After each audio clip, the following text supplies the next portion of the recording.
I don't want to be just good, I want to be great. I've always been like that.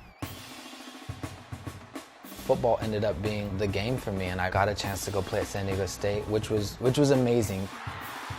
I had some injury issues and some off-the-field issues that made it tough, and I left the team and I left school. I had to reevaluate what I'm really into and what I really want to do, because the thing that I poured so much into and what became my life is gone. It's done. It's over.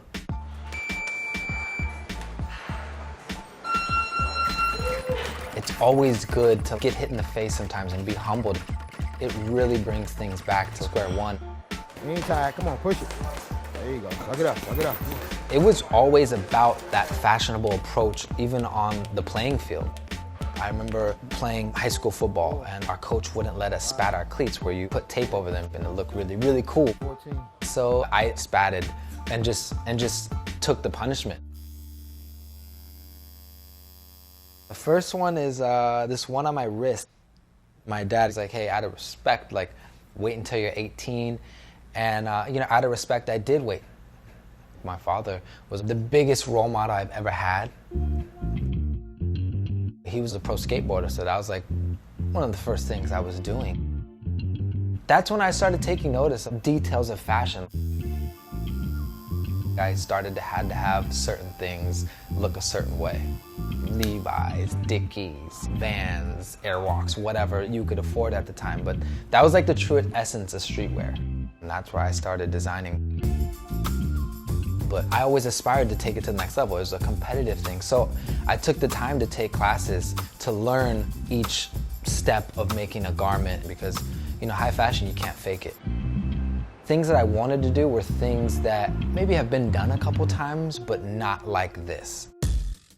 The leather tee, the leather tank, the leather sweats, which is a piece that most people are just like, what is that? I didn't have a ton of money, so I had to figure out what do I want to sample with the money that I have. I would Instagram here and there. A couple people saw it, and that started a little wave for the brand, and we were very fortunate enough to have Kanye take all the samples. He ended up wearing a few. That started the public noticing. A$AP Rocky, Jay-Z has worn it, Beyoncé. Once you're in that cycle and you're in that wheel, the wheel's not stopping for you.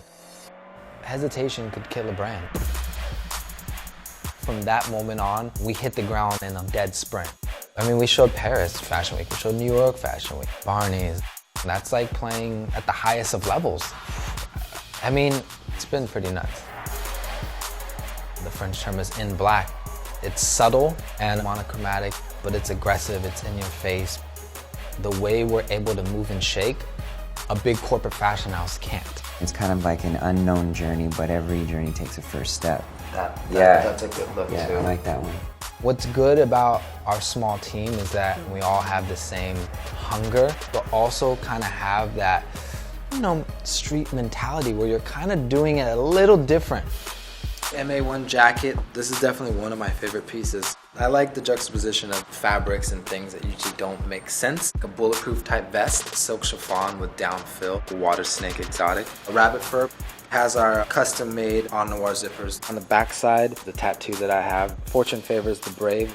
I really want the branding to come through in the details. This one actually has chainmail in it, and all this had to be hand done.